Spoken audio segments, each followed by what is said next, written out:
السلام علیکم. تیر څو هفتو کې درې مشهوره کسان مسلمانان شوي دي چې د هغې له جملې څخه یو د راهب دی کشش.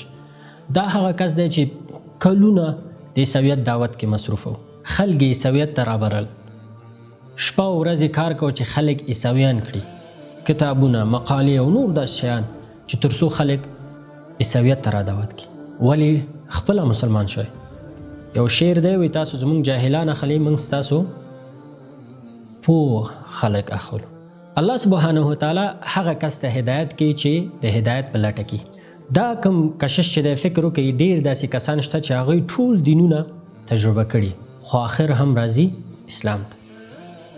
شخصا ما خپله هم یو کس سره چې خبرې وکړه، هغه ویل زه لاړم هندویزم مې ولوستو، بیا ورپسې لاړم بودیزم ولوستو، یو څو میاشتې هندو بیا بودیست شلم، بیا ورپسې ایتیست شلم، داسې حالت ته ورسېدم چې بیخي دین مې نه منه، بیا وروسته اسلام ته راغلم. دا الله سبحانه وتعالی دوی ته یو لاره، یو نقشه داسې یو برابره کړي چې دوی ټول دینونه ولولي او بیرته بیا راشي او فاینل چې شي اسلام، او دوی دا بیا مسلمانان شي.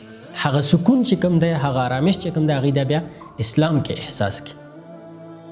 اوس زما پوښتنه دا ده چې موږ مسلمانانو څه کړي؟ موږ چې پیدا شوي مسلمانان یو، موږ چې د مور پلار مسلمانان یو، موږ چې په یو اسلامي کورنۍ، په یو اسلامي ټولنه او هیواد کې پیدا شوي، آیا موږ خپل دغه مسؤلیت ادا کړی دی؟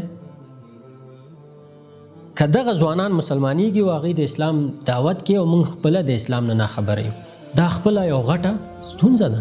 راځئ ورونو او خویندو، دا زما ستاسو وجیبه ده چې موږ اول اسلام په خپل ژوند کې عملي کړو، خپلې کورنۍ کې هم داسې د اسلام پیغام نورو ته ورسوو.